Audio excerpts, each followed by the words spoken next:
तारिक पे तारिक भने जस्तै नयाँ सरकार आएदेखि ऋणमाथि ऋण थपिएकै छ। यो सरकार बनेको 40 दिनभित्र मात्रै 48 अर्ब भन्दा माथि अर्थात् दिनको भाग लगाउने हो भने दैनिक लगभग 1 अर्ब 22 करोडको दरले देशमा ऋण थपिरहेको छ। मर्ने कसैलाई रहर हुँदैन तर मान्छे नमर्ने सहर हुँदैन भने जस्तै ऋण नभएको कुनै देश हुँदैन तर एउटा देशको ऋण तिर्न अर्को देशसँग ऋण लिनुपर्ने हाम्रो जस्तो देश पनि कतै हुँदैन। यो भिडियो हेर्दै गर्दा हैन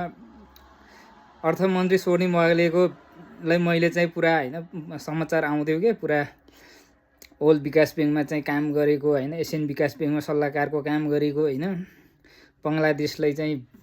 आर्थिक सल्लाह दिएको अनि श्रीलङ्कालाई आर्थिक सल्लाह दिएको हैन म सोच्थेँ स्वर्णिम वाग्ले यत्रो ट्यालेन्ट हाम्रै देशमा छ त अनि यो इकोनोमिक्सको क्षेत्रमा चाहिँ नेपाललाई किन सल्लाह नदिएको होला स्वर्णिम वाग्लेले हैन उहाँको सल्लाह किन नलिएको होला जस्तो महसुस हुन्थ्यो हैन र मलाई लाग्थ्यो कि पुरानो नेताहरूले चाहिँ उहाँलाई नतेरेको होला उहाँलाई अन्डर एस्टिमेट गरेको होला हैन रासपाको भएर चाहिँ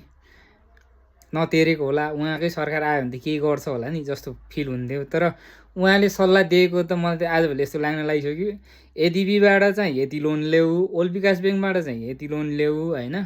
एसियन विकास ब्याङ्कबाट यति लोन ल्याऊ अनि यसरी खाऊ यसरी खर्च चलाऊ भन्ने मात्रै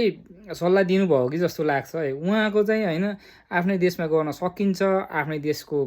अर्थतन्त्र चाहिँ यसरी सुधार गर्न सकिन्छ यसरी रोजगार सिर्जना गर्न सकिन्छ भन्ने चाहिँ उहाँको क्षमता छ जस्तो त लागेन है। लोनमा लोन लिएकै छ त अनि हिजोसम्म चाहिँ लोन लिए उत्पादन क्षेत्रमा लगानी भएन भने ब्रुक उफ्रिने अर्थमन्त्री स्वर्णिम वाग्ले चाहिँ अहिले चाहिँ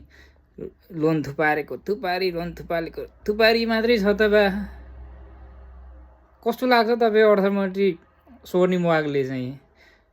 कमेन्ट गर्नुहोस् त।